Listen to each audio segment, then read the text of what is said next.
Hello students, आज के editorial का टॉपिक है in NREGA reforms prioritize the worker and her dues. इस टॉपिक को आप कवर अप कर पाएंगे GS2 और GS3 दोनों से ही। GS3 में Indian economy and issues relating to planning, mobilisation of resources, growth, development and employment. और सेकंड टॉपिक है inclusive growth and issues arising from it. इससे आप कनेक्ट कर पाएंगे क्योंकि प्योरली इंडियन इकोनॉमी का ही टॉपिक है और क्योंकि ये गवर्नमेंट की स्कीम है, इस वजह से GS2 से भी आप कवर कर लेंगे, इसको कनेक्ट कर पाएंगे। Government policies and intervention for development in various sector and issues arising out of their design and implementation. ये न्यूज में क्यों आया और इस पे एडिटोरियल क्यों आया, मैं पहले इसका एक बैकग्राउंड बता देती हूँ क्योंकि अभी नरेगा स्कीम पे रिफॉर्म होने वाला है, कमेटी सोच रही है। और नरेगा स्कीम है क्या? नरेगा स्कीम जो है वो 2005 में आई थी। इसमें क्या है, अनस्किल्ड मैनुअल वर्क प्रोवाइड कराती है गवर्नमेंट, जिसके बदले वो वेजेस देती है और कितने दिन की गारंटी वर्क जो होता है वो होता है एटलीस्ट 100 डेज। अगर लेमैन लैंग्वेज में समझना है तो समझ लीजिए कि कम से कम 100 दिन की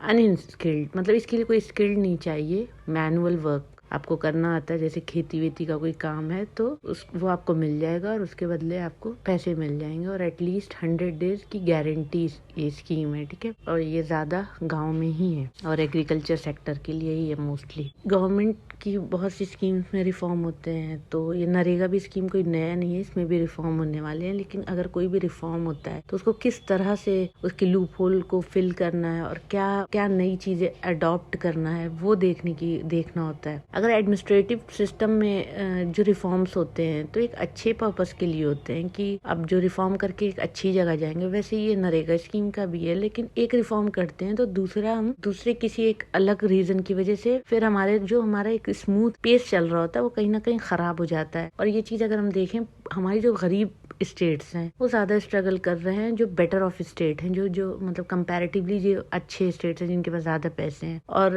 ये रीजन ये भी है कि वहाँ का जो एडमिनिस्ट्रेटिव कैपेसिटी है जो गरीब स्टेट्स का, वो क्या है, वीक है। अगर रिसेंट में देखें तो सेंट्रल गवर्नमेंट की जो प्रोग्राम है वो रिग्रेसिव स्पेंडिंग पैटर्न है, जिसमें क्या है, पुअरर स्टेट जो है, गरीब स्टेट है, तो वहाँ पे नरेगा फंड कम जा रहा है compare to better off states के। रिग्रेसिव स्पेंडिंग, रिग्रेसिव समझ लीजिए, रिग्रेसिव में क्या होता है कि जैसे जैसे आप बढ़ते जाते हो, अगर रिग्रेसिव टैक्स मैं बता दूं तो जैसे जैसे आप पैसे में, इनकम में बढ़ रहे हो, वैसे वैसे आपकी जो टैक्स देना है, जो टैक्स रेट होगा वो आपका कम होता जाएगा। ये है रिग्रेसिव। कमेटी अपना कुछ रिफॉर्म मतलब कमेटी अपना जो रिफॉर्म कुछ लाएगी तो कमेटी को उस रिफॉर्म में जो वर्कर की जो लॉन्ग स्टैंडिंग डिमांड है पूरे कलेक्टिव लेवल पे, उसको कंसीडर करना चाहिए, उसको सुनना चाहिए। और नरेगा जो है अंडर परफॉर्मिंग है अभी, मतलब पूरी तरह से जितनी उसकी कैपेसिटी है वो परफॉर्म नहीं कर रही है। और इस प्रिंसिपल को हम भूले नहीं और इसको इग्नोर नहीं करें। और इसी रिफॉर्म में क्या क्या चीजें इंक्लूड है, कहाँ कहाँ फोकस करना है, इस एडिटोरियल में सारे पॉइंट वाइज मैं वही बताऊंगी और इसमें यही लिखा हुआ है, इसको मैं एक्सप्लेन कर दूंगी। पहला ये है कि जो सबसे बड़ा प्रॉब्लम अभी सामने क्या है कि जो वेजेस जो हैं वो डिले हो रही हैं, मतलब उनकी जो पेमेंट है वर्कर को टाइम पे नहीं मिल रही है। और इस चीज को सुप्रीम कोर्ट ने कहा था, 2016 में जजमेंट आया था कि अगर किसी भी लेबर को उसकी वेजेस, जो उसकी तनख्वाह है, उसको वक्त पे नहीं मिली तो ये भी एक फोर्स लेबर का ही एक फॉर्म है। अगर उसको महीने बाद उसको अपनी लेबर की जो वेजेस मिल रही है उसको इंतजार करना पड़ रहा है, तो वो भी एक तरह का फोर्स लेबर ही है, काइंड ऑफ। और गवर्नमेंट ने कोई इस पे, मिनिस्ट्री जो है उस पर कोई डिसाइसिव स्टेप नहीं लिया है अपना, और इस तरह से ये सारी चीजें जो हैं वो चलती आ रही हैं, मतलब वेजेस डिलेड पेमेंट हो रहे हैं, ठीक है। सेकंड है कि जो गवर्नमेंट जो है, सेकंड जो नरेगा में की रिफॉर्म में देखने की, मतलब इनपुट इसको लेने की चीज है, जो एक मैसेज है वो ये है कि जो इम्प्लीमेंटेशन कैपेसिटी है, एक्सपेंडिचर, जहाँ पे एक्सपेंडिचर कम है, खर्च कम है, उस खर्च को कम करने के बजाय उस चीज पे ध्यान देना चाहिए कि कहाँ पे एम्प्लॉयमेंट जनरेशन हो सकता है, क्योंकि एम्प्लॉयमेंट जनरेशन की इंडिया में बहुत ज्यादा प्रॉब्लम है। जितनी जॉब क्रिएशन जितनी होनी चाहिए, जितनी जॉब रिक्वायरमेंट है, उतनी जॉब क्रिएशन नहीं है। तो एटलीस्ट जहाँ पे लोगों को एक नौकरी मिल जा रही, एम्प्लॉयमेंट मिल जा रहा है, तो प्रॉब्लम क्या है, तो इस चीज पे फोकस करना चाहिए। एक्सपेंडिचर अगर कम करने का है वहाँ पे फोकस है, उससे ज्यादा इम्पोर्टेंट है एम्प्लॉयमेंट जनरेशन पे ध्यान दें जहाँ पे ज़्यादा है एम्प्लॉयमेंट जनरेशन। अगर स्टेट अपनी स्पेंडिंग ज़्यादा कर दे इस प्रोग्राम को इम्प्लीमेंट करने में तो वो ज़्यादा बेहतर होगा और बेहतर कैपेसिटी से ही वर्क करेगा। और जिस स्टेट ने ज़्यादा खर्च किया है वो ज़्यादा बेहतर किया भी है, ये इकोनॉमिक सर्वे ने कंक्लूड किया है 2016 में। और जो नरेगा है वो एक universal demand based social security programme है और ये इसको हम एक टारगेटिंग बेटर मतलब एक टारगेट के बेसिस पे हम इसको सेट नहीं कर सकते हैं। अगर इसमें हम बस एक चीज ये देख सकते हैं कि एक्सक्लूजन किसको करना है और हमको एरर नहीं करना है। अगर सिर्फ एक्सपेंडिचर और इनकम के बेसिस पे हम पॉवर्टी जज करें तो कहीं ना कहीं हम एक्सक्लूड कर रहे हैं। तो इस वजह से जो हम एक्सक्लूजन किसको करना है, किसको निकालना है, वो हम हाउस होल्ड लेवल, घर के लेवल पे लोगों को उस लेवल पे जज करें कि उनको इस स्कीम में इंक्लूड करना है या नहीं करना है। इसमें ये चीज देखी गई है कि नरेगा जो है मतलब ऐसे बहुत से एविडेंस आए से पता लगा है कि नरेगा जो है बहुत अच्छा मतलब वेल टारगेटेड है, जिससे गरीबों को काफी फायदा हुआ है। स्पेशली शेड्यूल कास्ट और शेड्यूल ट्राइब्स जो हैं, वो जो फैमिलीज हैं उनको बहुत फायदा हुआ। अगर इसके फर्दर इसका स्कोप है इम्प्रूवमेंट का, अगर कोई ऐसी पंचायत या ब्लॉक या डिस्ट्रिक्ट है जहाँ पे एसटीज फैमिली जो हैं वो कम है पूरे पॉपुलेशन के प्रोपोर्शन में, तो उस जगहों को आइडेंटिफाई किया जाए और इन फैमिलीज तक ये स्कीम पहुंचे तो ये बेटर टारगेटेड हो जाएगी। और जो मोस्ट जो मार्जिनलाइज पीपल हैं सोसाइटी के, वो इस प्रोग्राम से बाहर नहीं अंदर आ पाएंगे।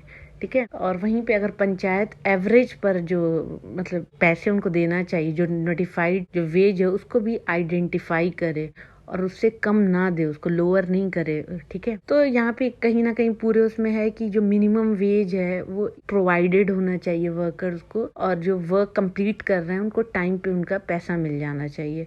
अगर सिर्फ एक ऐप बना दिया जैसे मैनेजमेंट इंफॉर्मेशन सिस्टम है नरेगा को जो देखता है, तो इस तरीके के ऐप से आप क्या कर सकते हैं कि एक सेंट्रलाइज और कंट्रोल कर सकते हैं, लेकिन टारगेटेड क्या टारगेट कर रहे हैं, क्या इश्यूज हैं, वो उसको कितना रिजॉल्व कर पा रहे हैं, वो चीज नहीं आप कर रहे हैं। तो एक ऐप ये सारी चीजें रिजॉल्व नहीं करेगा, तो ये सारी चीजें कंसीडर करना है। जो रिफॉर्म होगा उनमें ये सारी चीजें जो प्रॉब्लम है उसके सोल्यूशन को देखना है। थर्ड है कि कोई भी प्रोग्राम है वो डिमांड बेस्ड लॉ होता है, कैसे डिमांड है उस तरह से होता है। और ये नरेगा जो है ये भी डिमांड बेस्ड है और ये कोई स्कीम नहीं है जो बीच बीच में गैप हो जा रहा है या फंड की जो अनप्रेडिक्टेबिलिटी है सेंट्रल गवर्नमेंट के साइड से। पूरी तरीके से सेंट्रल गवर्नमेंट ही इसका रीजन है, क्योंकि सेंट्रल गवर्नमेंट स्कीम है और फिर स्टेट के पास पैसे आते हैं। जो अगर स्टेट के पास पैसे नहीं आए तो वो अपने पूरी तरीके से नरेगा को नहीं इम्प्लीमेंट कर पाएगा। अभी प्रेजेंट स्टेटस क्या है, 18,191 करोड़ जो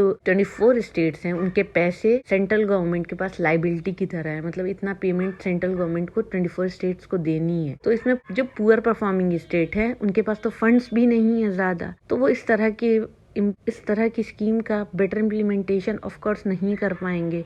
और जो डिमांड फॉर वर्कर है वो भी वो फुलफिल नहीं कर पाएंगे। यहाँ पे एक एग्जाम्पल है बिहार का, जहाँ पर नरेगा जो वर्कर्स हैं बहुत से बिहार के डिस्ट्रिक्ट में मतलब ये स्कीम काफी अच्छी भी रही है। तो वहाँ पे मिनिस्ट्री ऑफ रूरल डेवलपमेंट जो है 2013 में एक स्कीम लाई थी नरेगा के ही अंडर, तो काम मांगो अभियान। इसमें क्या था कि इसमें क्या है कि जो लिटरल इसका मीनिंग यही है कि मतलब काम मांगना है। ठीक है, आस्क फॉर वर्क। तो जो सिविल सोसाइटी ऑर्गेनाइजेशन जो बिहार की थी उसमें और मतलब और 6 स्टेट्स में है और 6 डिस्ट्रिक्ट्स का लिया गया, तो उसमें देखा गया कि कटिहार डिस्ट्रिक्ट जो बिहार का है वहाँ पे जो 53,000 वर्कर को ऑन डिमांड उन्हें वर्क मिल गया। तो ये बहुत अच्छी बात है, लेकिन ये स्कीम ज्यादा दिन तक नहीं चली क्योंकि मिनिस्ट्री ने इसको फंडिंग नहीं दिया। और जब रिलीज नहीं करेगा मिनिस्ट्री स्टेट को, तो फिर स्टेट कोई भी स्कीम को कब तक कंटिन्यू कर सकता है, वो नहीं हो सकता है। ठीक है, फिर उसके बाद है फिर जो इसका फाइनल कंक्लूजन है वो ये है कि कोई भी स्कीम टॉप डाउन होगी तो कहीं ना कहीं ग्रास रूट लेवल पे जो इश्यूज होंगे वो रिजॉल्व नहीं होंगे। ऊपर से नीचे आते आते जो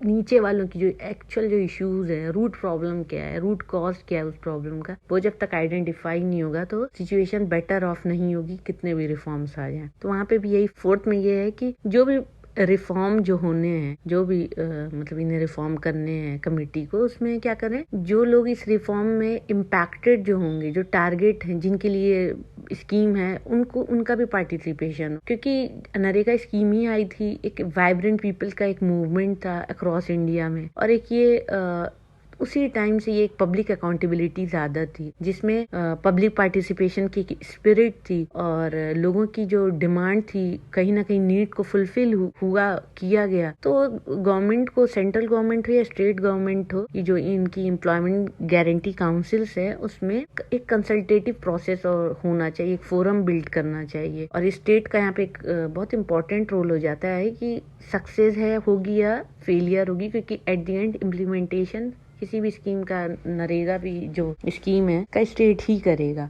और कोई भी अगर इसमें प्रपोज रिफॉर्म है तो स्टेट असेंबली मतलब उसमें स्टेट असेंबली का भी इन्वॉल्वमेंट होगा, रोल होगा। और सिविल सोसाइटी, हमारी जो ऑर्गेनाइजेशन है, वर्कर यूनियन है, सेल्फ हेल्प ग्रुप है, इनका भी होगा। तो इन लोगों का एक कलेक्टिव डिस्कशन होना चाहिए। उसके बाद अगर कोई भी रिफॉर्म होता है तो वो ज्यादा बेटर होगा, क्योंकि सोसाइटी में जो लोग डे टू डे रह रहे हैं उनको ज्यादा बेटर आइडिया है कि प्रॉब्लम क्या है, वो बेहतर उसका सोल्यूशन बता पाएंगे। लास्ट है इसका रिफॉर्म में एक जो सजेशंस है, ये सारे अभी तक जो है वो सजेशंस है। कमेटी को कहाँ कहाँ रिफॉर्म में नोटिस करना है चीजें और कहाँ कहाँ वो करना चाहिए उनको रिफॉर्म। तो लास्ट यही है कि गवर्नमेंट ऑफ इंडिया एक अच्छा अटेम्प्ट करे इस रिफॉर्म को लाने में और बेहतर लोगों को एक्सेस हो पाए एक्सपेंडिचर जो इस नरेगा का हो रहा है, और स्पेशली पुअर स्टेट में। और ये रिफॉर्म को किल क्या चीजें करती है, सेंट्रलाइजेशन या इलेक्ट्रॉनिक फंड मैनेजमेंट सिस्टम या जियो टैगिंग ऑफ स्टेट और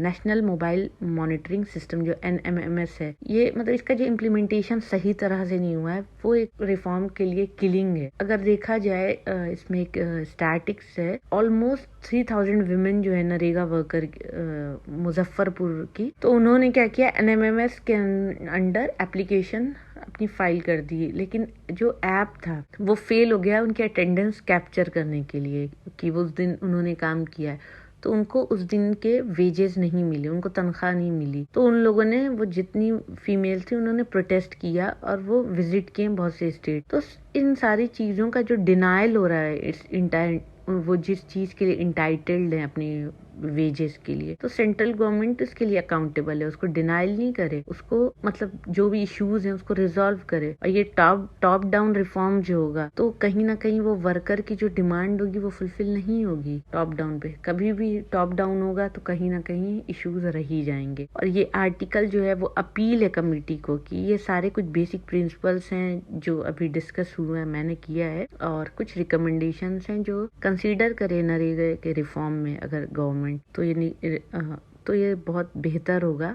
और जो नरेगा के रिफॉर्म में प्रायोरिटाइज करने वाली चीज है वो है कि access of worker to entitlement, और बहुत ईज से, डिग्निटी से, और रादर देन फोकस करना है गवर्नमेंट को एडमिनिस्ट्रेटिव और फिस्कल एफिकेसी पर सिर्फ देखना है इसको भी, लेकिन सिर्फ इस पे इसको ही नहीं ध्यान में रखना है, क्योंकि हम सोसाइटी एट लार्ज का सोच रहे हैं, क्योंकि ये स्कीम ही ऐसी है, ठीक है। और ये जो राइटर इस पूरे आर्टिकल को लिखे हैं वो people's action for employment guarantee और national rural employment guarantee act NREGA Sangharsh Morcha के मेंबर्स हैं। तो इनका एक काफी अच्छा मतलब इन्होंने एक मैसेज है, इसको आप अपने मेंस के आंसर में वे फॉरवर्ड में भी लिख सकते हैं। बहुत अच्छे से ये फ्रेम्ड है। Thank you for watching my video. Please share, like and subscribe.